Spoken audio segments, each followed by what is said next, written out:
Você tem que, para valer a pena investir em fundo imobiliário de tijolo, você tem que pegar. O leigo, ele não tem esse conhecimento. Ele compra porque vai receber já provavelmente no mês seguinte, mas fica desesperado se cai, porque nem entendeu ainda que é renda variável. Só que o que provocou essa queda?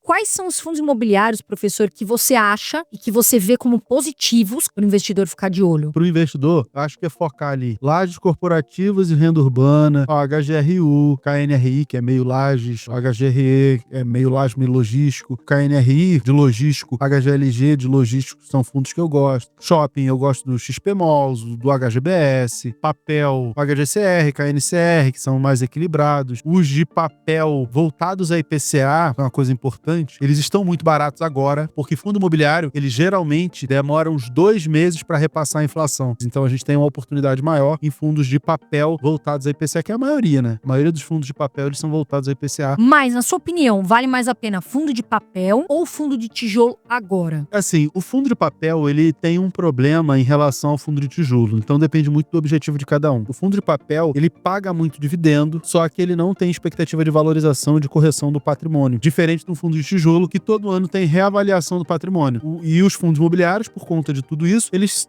podem ter uma reavaliação do valor patrimonial. Isso acontece agora no final do ano, novembro, dezembro, geralmente novembro. Isso a gente vai enxergar aqui, ó, aumentou o valor do patrimônio. Então essa cota ela vale mais. Pelo menos se vender o prédio, ela vale mais. Se você pegar todos os imóveis do fundo, vai dar quase que o valor o dobro do que vale a cota hoje. Mas a gente tem, nos fundos de tijolo, essa questão do valor patrimonial. No fundo de papel você não tem, porque ele distribui todo o valor. Então ele não tem muito como crescer.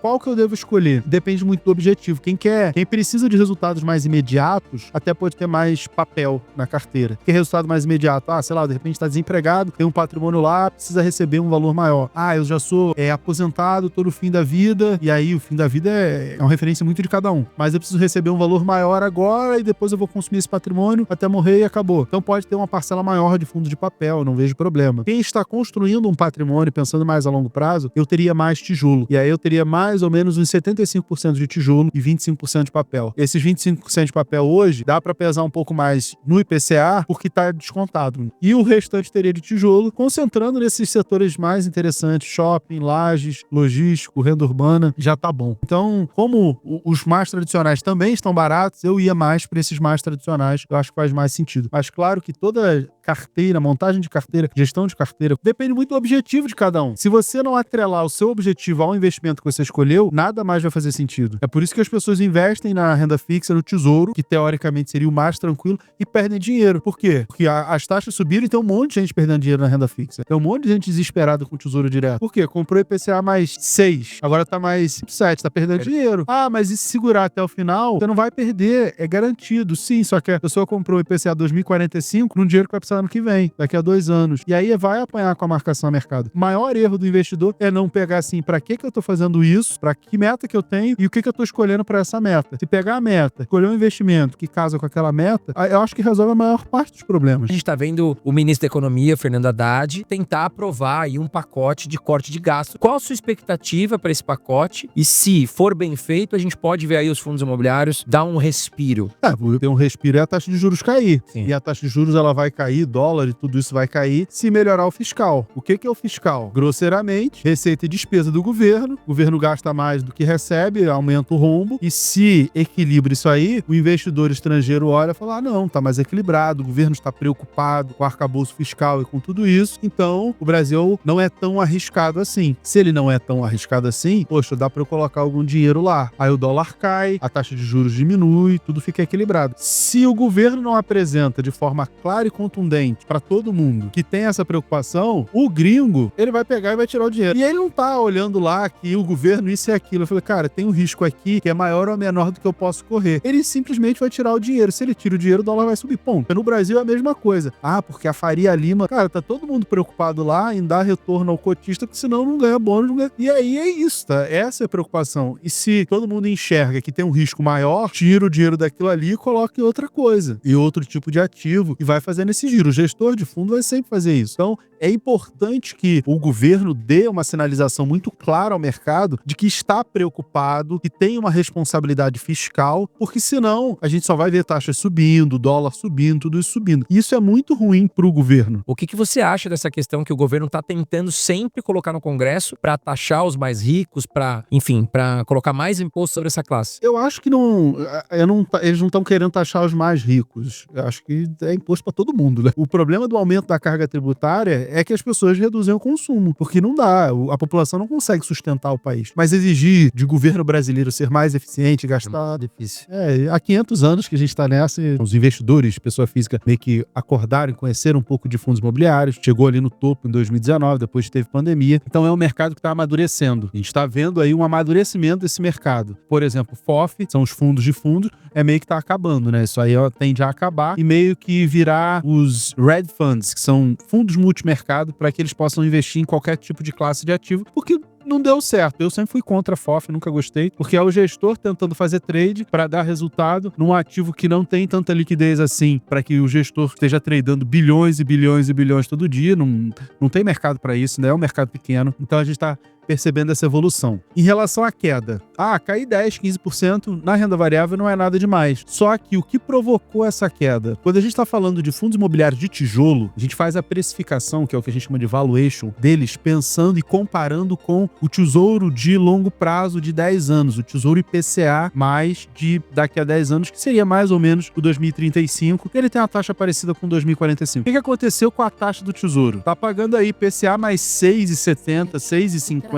o 2029 chegou a 7. E aí, o que acontece? Você tem que, para valer a pena investir em fundo imobiliário de tijolo, você tem que pegar esse retorno que você vai ter no IPCA+, mais o prêmio de risco, porque você está correndo um risco de estar na renda variável, e aí dependendo do fundo, da classe, você tem uma ponderação de risco. Eu boto menos risco para shopping, para logístico, renda urbana, e aí outros eu coloco um pouco mais de risco, e aí a gente faz uma taxa de desconto, que é o prêmio por correr esse risco. Quanto maior a taxa do IPCA, do tesouro, maior é o prêmio que eu vou colocar, ou seja, maior é o desconto que eu vou jogar sobre o fundo imobiliário de tijolo. E menor, então, vai ser o valor que eu aceito pagar. Quanto mais sobe o tesouro, menor é o valor que eu aceito pagar no fundo imobiliário. Por isso, as cotas caíram. Que você faz uma equiparação quando você fala de valuation. O investidor leigo, ele vai olhar o quê? O título do tesouro tá pagando pra caramba, vou sair daqui e vou pra lá. Eu não concordo muito com essa visão. Por quê? Porque o título do tesouro de longo prazo, ou qualquer renda fixa, ela tem o objetivo de você investe, resgata no final. O fundo imobiliário, ele tem o objetivo de te pagar uma renda todo mês, eternamente, porque ele não vai acabar, diferente da renda fixa que tem um objetivo. Não é nem o que é melhor um ou outro, é que são soluções diferentes para objetivos diferentes. As pessoas acabam confundindo isso. E um grande erro que as pessoas têm com o fundo imobiliário, que eu acho que é o maior de todos, é que você olha lá, a cotação caiu. Você, sei lá, joga no Google, e aí você tem como referência ou o preço que você pagou na cota, ou o preço que tá no Google, e ambas estão erradas. Mira, mas como assim o preço que eu paguei na cota tá errado? Você pagou aquele preço. Só que aquilo ali só é importante para receita, para declaração de imposto de renda. Por quê? Porque você foi recebendo dividendos ao longo dos meses. É como se você pegasse assim, botei um dinheiro no CDB, e aí tem o efeito juros sobre juros, mas você joga tudo isso fora. Aí você deixa lá R$100 no CDB, e depois de 10 anos você tem os mesmos R$100.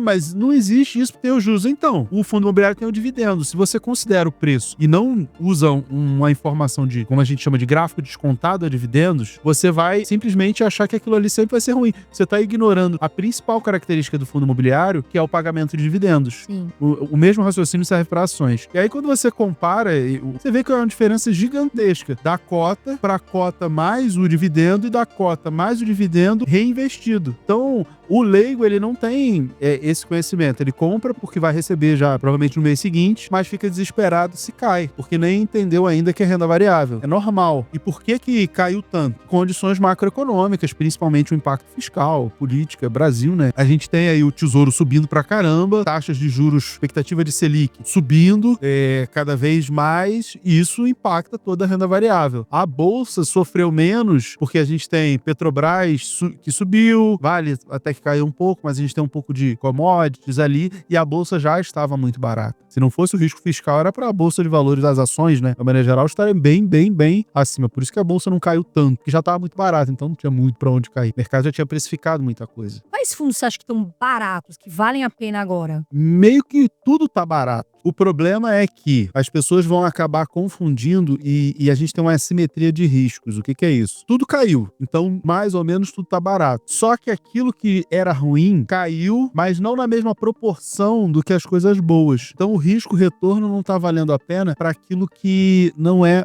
bom, entendeu? Você pegar fundos que caíram pra caramba, aqueles que deram problema lá, você não tem ali um risco-retorno que vale a pena. Agora você tem outros fundos, os tops aí do mercado, um HGLG, um HGCR, KNRI, excelentes fundos que também caíram e eu vejo neles uma oportunidade maior. Por quê? Porque esses fundos normalmente eles estão caros. Quando é que você consegue comprar eles barato? Num momento como esse. Sim. Quando a gente tiver alguma estabilidade maior na economia, uma redução das taxas de juros, isso vai acontecer, né? Economia cíclica, nem que seja com o próximo presidente, mas uma hora isso vai acontecer, você vai voltar a ver esses preços subirem e aí você vai acabar comprando caro. Então, nesse momento, o que eu faria é a oportunidade de comprar as coisas boas, baratas. Depois que você acabar essa oportunidade, aí você começa a olhar aquela segunda classe, aqueles mais arriscados. Para fundo imobiliário, é um investimento muito simples, você não precisa inventar. São 4 setores, que são os fundos de papel, logística, shopping, renda urbana e lajes corporativas. Então, são 4 setores aí. E os maiores, os melhores, Quineia da vida,